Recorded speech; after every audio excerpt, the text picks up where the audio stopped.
majina naitwa Neema Kadharimi kutoka kanisa ya RGA. Tumewaletea memory verse. Zaburi 103 verse 12. Inasema, kama mashariki ilivyo mbali na magharibi, ndivyo alivyoweka dhambi zetu mbali nasi. Shabash, tumefyata. Nakukaribisha katika kipindi chetu cha siri ya msamaha wa dhambi kiletwa na Pastor Ibrahim kutoka kanisa ya Righteousness of God Ministry. Mungu hakuumba mwanadamu afe, aliumba mwanadamu aishi milele, lakini siku ile mwanadamu aliasi neno la Mungu. Kuna vitu viwili viliunda kifo ndani ya Adamu. Kuna kifo cha kwanza kiliundika wakati Adamu alitoka katika neno la Mungu. Kifo cha pili kilitokana na mti wa uyuzi wa mema na mabaya. Na ukiangalia sauti ya Mungu imebeba uzima. Sauti ya Mungu imebeba umilele. Na wakati Adamu alitoa hiyo sauti ya Mungu ndani ya moyo wake na kupokea sauti ya Shetani ambayo si ya umilele, kutoka hapo umilele ulikoma ndani ya Adamu na kufa kukakuja ndani ya Adamu.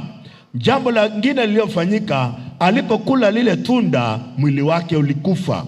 Ni kama alikula sumu ya kuua mwili, na kama alikunywa sumu ya kuua maisha yake ya rohoni. Sauti ya Shetani iliua maisha yake ya rohoni, na kitendo aliyotenda kusuna lile tunda akala liliua maisha yake ya kawaida.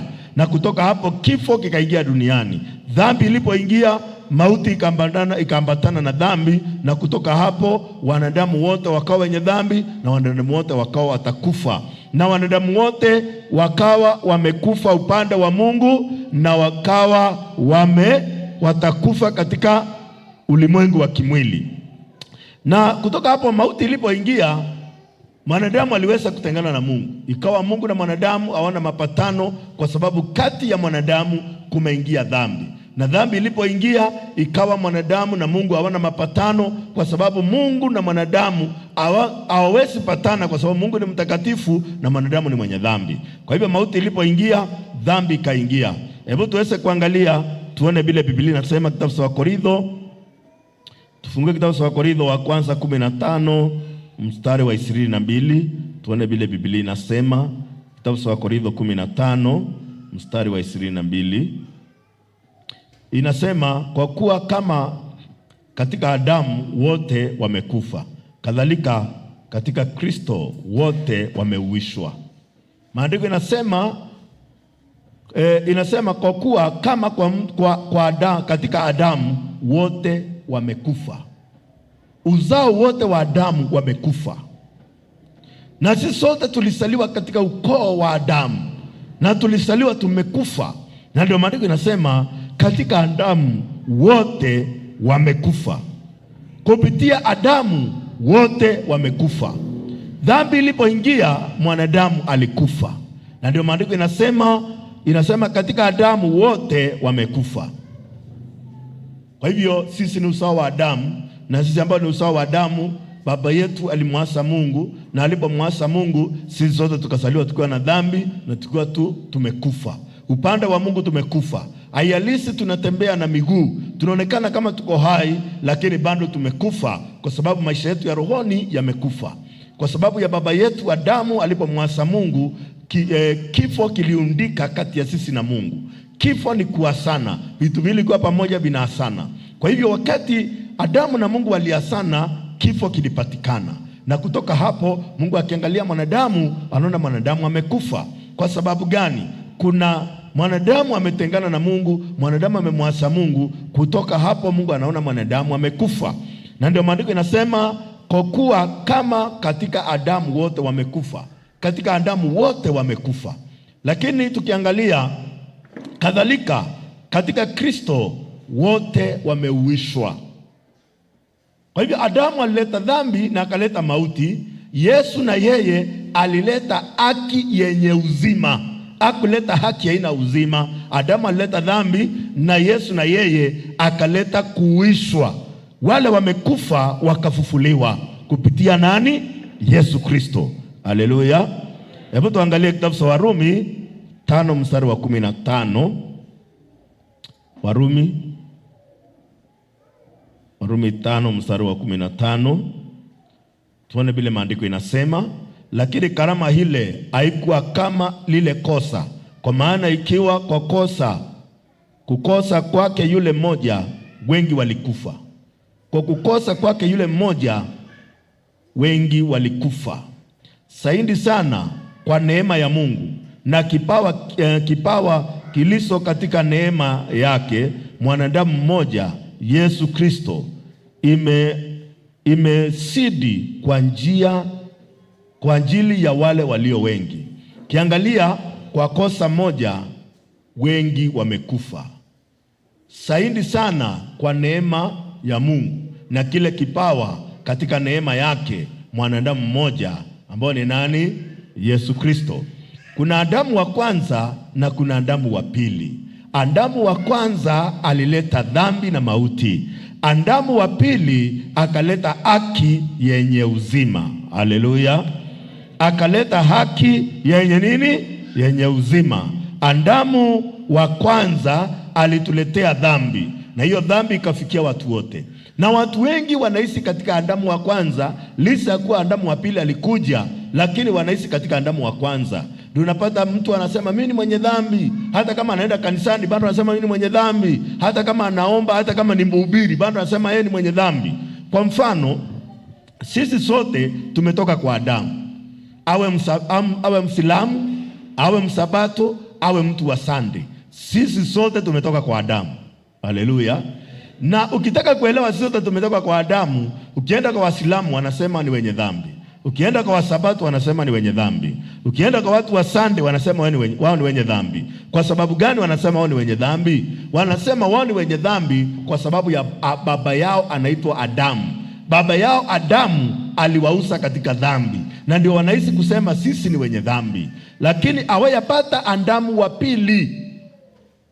Muislamu hayapata Adamu wa pili, Msabato hayapata Adamu wa pili, mtu wa Sunday hayapata Adamu wa pili. Ndio wanaishi kusema mimi ni mwenye dhambi. Lakini kama wangepata Adamu wa pili, wangesema mimi sina dhambi, kwa sababu Adamu wa pili alikuja kuondoa dhambi. Adamu wa pili alikuja ili tuweze kupata msamaha wa dhambi. Adamu wa pili alikuja kulipia msahara wa dhambi ambao ni mauti. Adamu wa pili alileta uzima. Adamu wa pili alileta haki. Adamu wa pili alileta wokovu. Adamu wa pili alileta msamaha wa dhambi. Adamu wa pili alileta neema ambayo inatuokoa kutokana na dhambi. Haleluya. Lakini wengi wanaishi katika Adamu wa kwanza. Wanaishi katika Adamu wa kwanza. Nitasemaye mimi sina dhambi, na hii dunia tunaishi ni ya dhambi. Lakini ukiangalia Adamu wa pili alifanya namna gani? Adamu wa kwanza alileta dhambi duniani. Adamu wa pili alibeba dhambi zote za ulimwengu. Sasa inategemea uko kwa Adamu yupi? Uko katika Adamu wa kwanza ama uko katika Adamu wa pili? Juu Adamu wa pili aliosa dhambi zote za ulimwengu na damu yake. Tunapozungumzia Adamu wa pili, tunazungumzia Yesu Kristo. Haleluya. Kabla Yesu hakuja duniani, Adamu wa kwanza ndiye alikuwa duniani, na watu wote walikuwa wenye dhambi kupitia Adamu wa kwanza. Lakini kupitia Adamu wa pili, maandiko inasema namna gani? Tuangalie kitabu cha Warumi. Warumi ni 5. Tuangalie mstari wa 17. Kwa maana ikiwa kwa kukosa mtu mmoja mauti ilitawala kwa sababu ya yule mmoja, kwa kukosa kwake mmoja mauti ilitawala kwa sababu ya yule mmoja. Na maandiko inasidi kusema zaidi sana wao wapokeao wingi wa neema na kile kipawa cha haki watatawala katika uzima kwa yule mmoja Yesu Kristo. Haleluya. Uko kwa yule aliyeleta dhambi na mauti, ama uko kwa yule aliyeleta uzima ili tutawale katika huo uzima? Hakuna mwenye dhambi ako na uzima wa milele. Mtu yoyote ambaye ako na dhambi ako na sura ya Adamu, na Adamu alimwasi Mungu, na alipomwasi Mungu dhambi ikaingia. Kwa hivyo ndani ya huyu mwenye dhambi ako na mauti ndani yake. Lakini yule ambaye anafuata Adamu wa pili na ako kwa Adamu wa pili, maandiko inasema namna gani? Zaidi sana wao wapokeao wingi wa neema, wingi wa neema na kile kipawa sa haki, kile kipawa sa nini? Sa haki, watatawala katika uzima kwa yule mmoja Yesu Kristo. Kwa yule mmoja nani?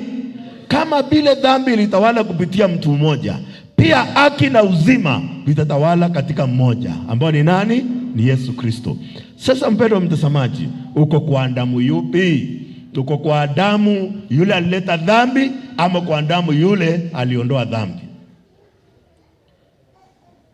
Ukienda kwa Waislamu wanafundisha dhambi na kuomba msamaha. Ukienda kwa Wasabato wanafundisha dhambi na kuomba msamaha. Ukienda kwa watu wa Sunday wanafundisha dhambi na kuomba msamaha. Sasa mtu anauliza, wewe pastor, wewe ni wa kanisa gani? Wewe si wa Friday, wewe si wa Saturday, wewe si wa Sunday. Mimi si ati ya kwamba ni wa kanisa fulani. Mimi ni wa Yesu Kristo.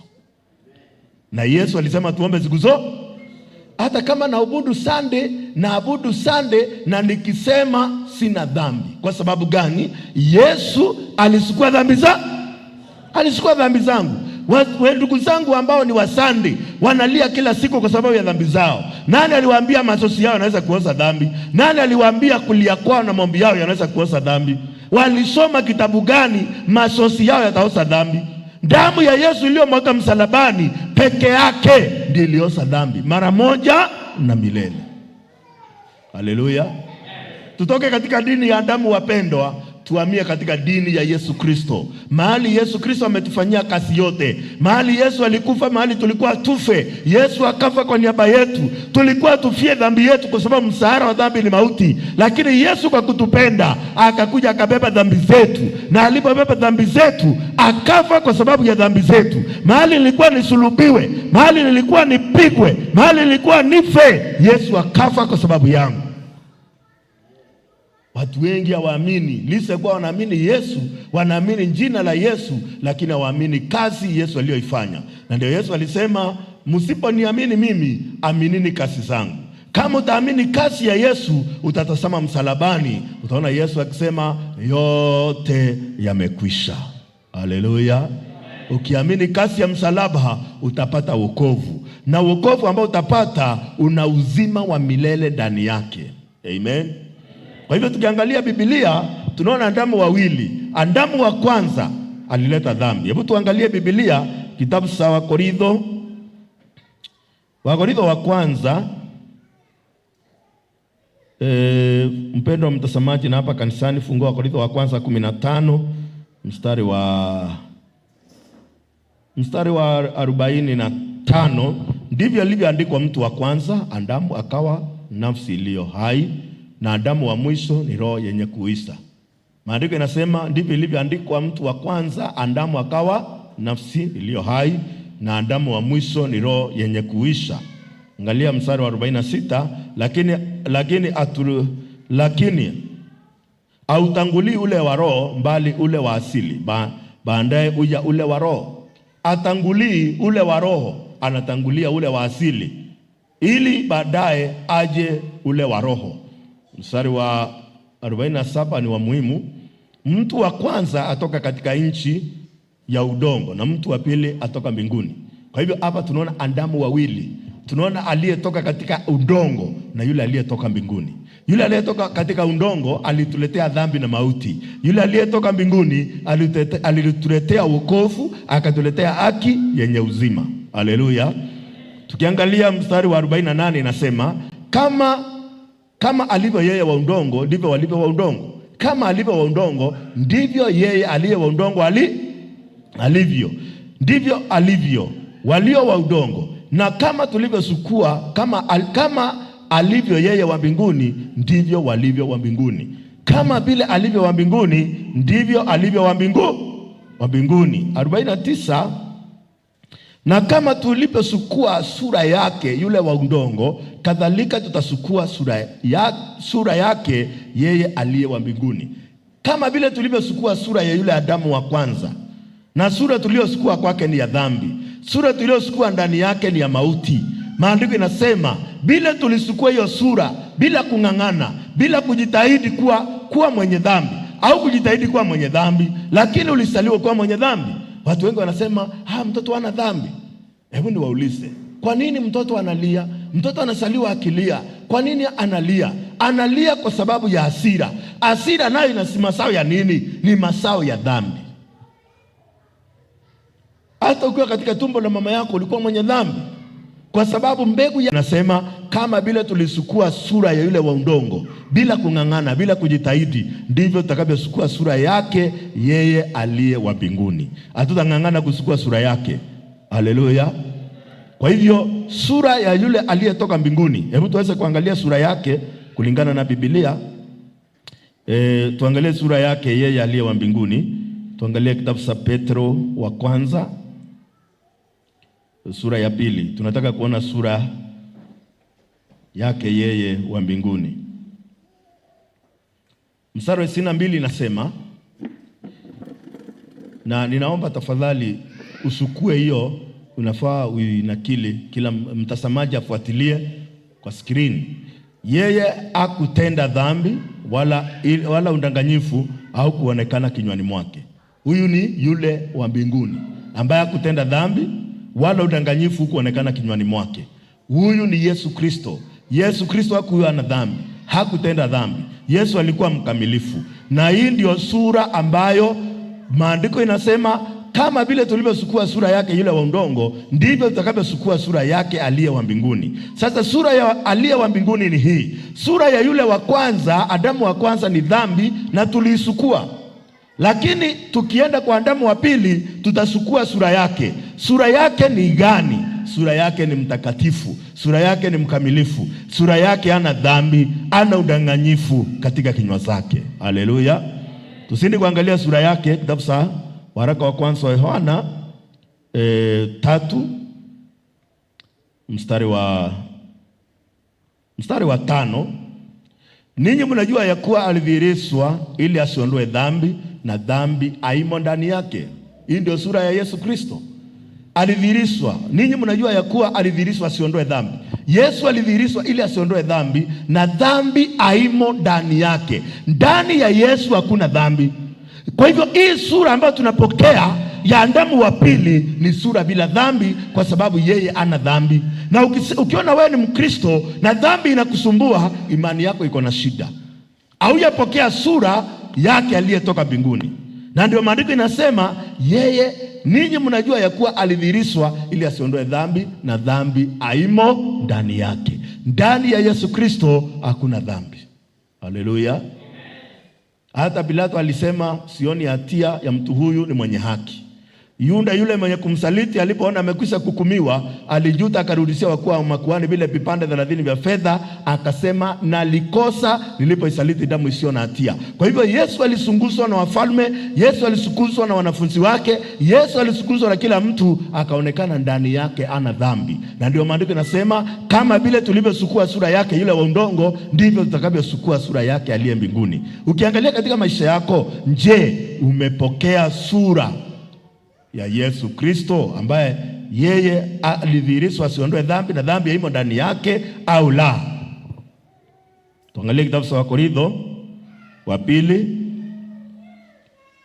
5 mstari wa 21. Maandiko inasema yeye asiyejua dhambi alimfanya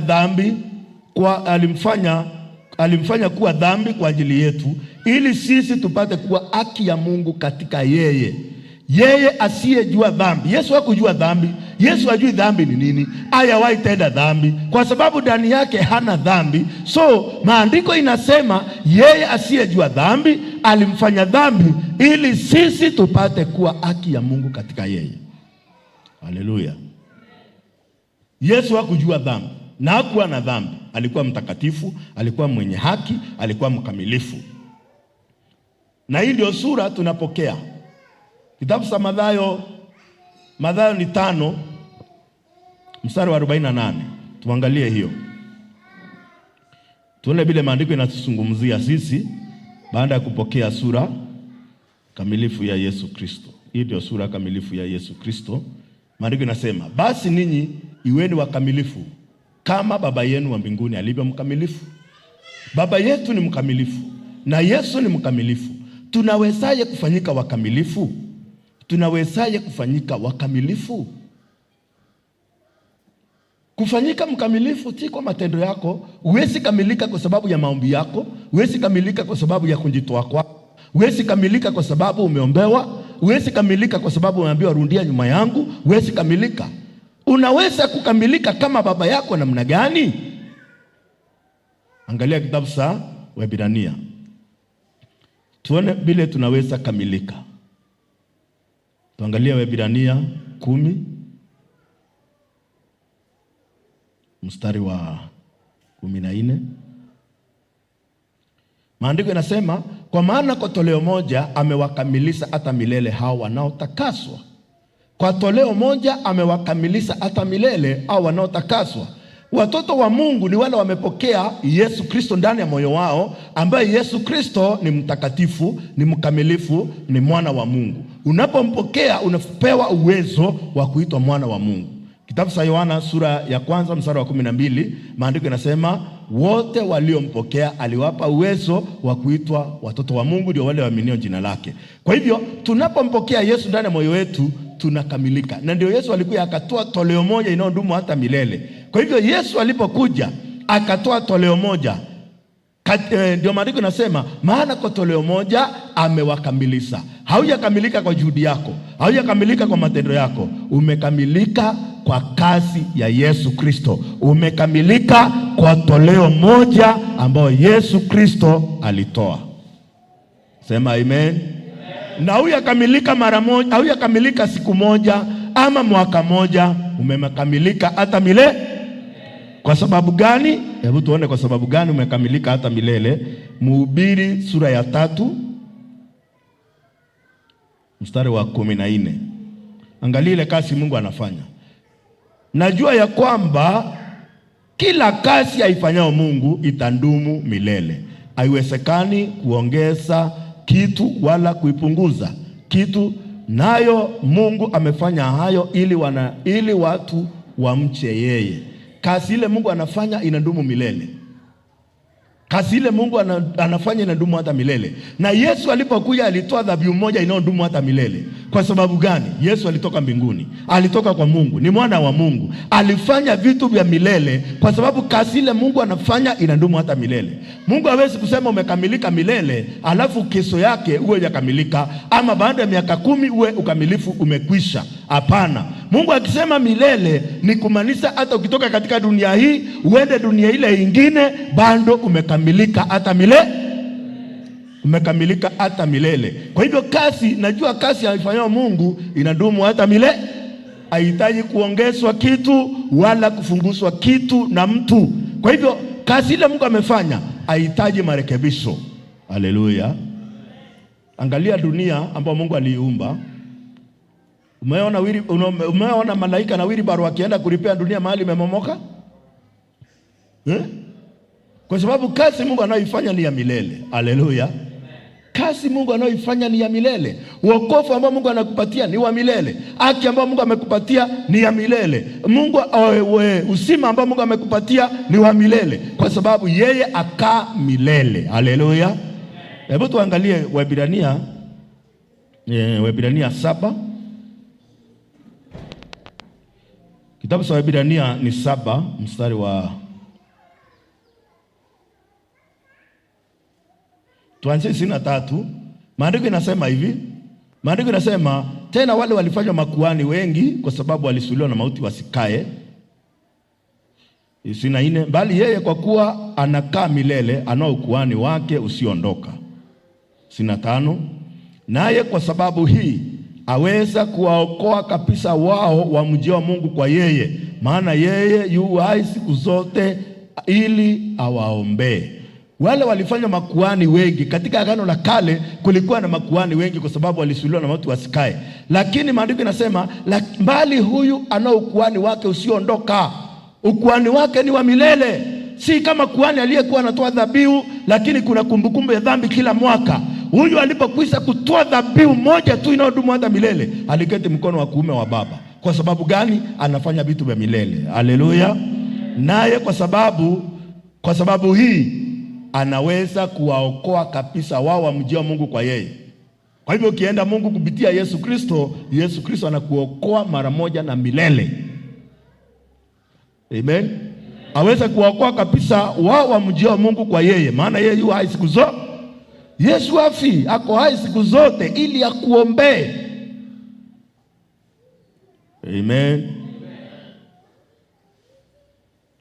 Na ndio maandiko 26 inasema, maana inatupasa sisi tuwe na kuhani mkuu wa namna hii, aliye mtakatifu, asiyekuwa na ovu, asiyekuwa na waa lolote, aliyetengwa na wakosaji, aliyekuwa juu kuliko mbingu. Inatupasa tuwe na kuhani mkuu wa namna hii, ambaye ana uovu, ana waa lolote, ametengwa na wakosaji. Yesu ambaye si mwenye dhambi, Yesu ni mtakatifu, hana dhambi. Na ndio maandiko inasema katika kitabu cha Waebrania 4 mstari wa 16 inasema alijaribiwa sawa sawa kama sisi bila kutenda dhambi. Amen. Ukiangalia inatupasa tuwe na kuhani mkuu wa namna hii ambaye ni mtakatifu. Yesu alikuwa mtakatifu. Hakuwa na uovu, hakuwa na waa lolote, alitengwa na wakosaji. Kwa hivyo Yesu alikuwa mtakatifu. Hebu angalia hapa. Angalia hili neno Waebrania 4 mstari wa 15. Kwa kuwa hamna kuhani mkuu asiyeweza kusukuliana nasi katika udhaifu, katika mambo yetu ya udhaifu, bali yeye alijaribiwa sawasawa alijaribiwa kama sisi katika mambo yote bila kufanya dhambi. Yesu alijaribiwa katika mambo yote bila kufanya dhambi. Kwa sababu gani? Hakuna dhambi ndani yake. Ndani ya Yesu hakuna nini? Hakuna dhambi. Uko kwa Adamu wa kwanza ambaye alileta mauti, ama uko kwa Adamu wa pili aliyeleta uzima? Uko kwa Adamu aliyeleta dhambi, ama uko kwa Adamu aliyeleta haki? Uko kwa Adamu aliyeleta mauti, ama uko kwa Yesu Kristo aliyeleta uzima? Amen. Na maandiko inasema kitabu cha Yohana, tuangalie Yohana 5 mstari wa 26.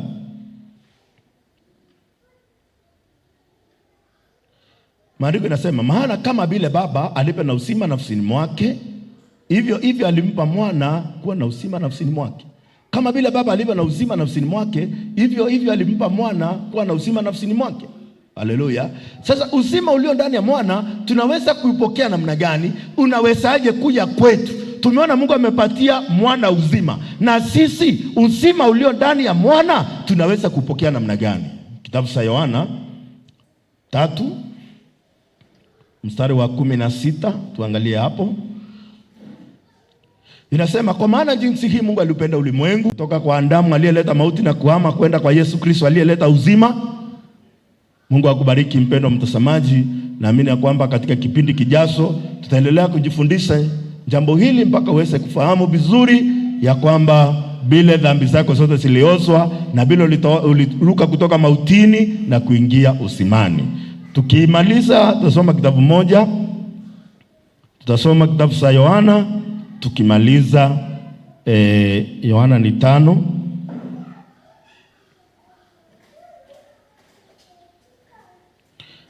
mstari wa 24. Amini nawaambia, yeye alisikiaye neno langu na kumwamini yeye aliyenituma ana uzima wa milele, wala haingii hukumuni, bali amepita kutoka mautini na kuingia uzimani. Ametoka wapi? Amepita kutoka wapi? Mautini na kuingia uzimani. Sema ni kwa uzimani. Nimetoka mautini na nimeingia wapi? Katika uzima wa milele. Baba mtakatifu na mkombozi wetu Yesu Kristo, unayetupenda leo kuliko jana, tunakushukuru. Asante kwa wokovu mkuu uliodhihirisha Bwana wa majeshi, wokovu wa milele Bwana wa majeshi, na haki ya milele, na bila ulivyotupenda Bwana wa majeshi ukatukuta tukiwa tumekufa, ukatupatia uzima wa milele. Tuna moyo wa sifa na moyo wa shukrani, kwa sababu uzima huu uko ndani yako na tumesaa kupokea. Baada ya kukupokea tumepokea uzima wa milele. Jina lako libarikiwe kwa sababu ya mpendo wa mtazamaji ambaye amefuatilia programu hii. Bwana wa majeshi, naamini ya kwamba ametoka kwa Adamu wa kwanza na kwenda katika Adamu wa pili. Ametoka katika utumwa wa dhambi na ameingia katika utumwa wa haki. Ametoka katika utumwa wa uchafu na kuingia katika utumwa wa utakatifu wako. Asante kwa sababu ya kazi hiyo yote umeifanya ndani ya mpendo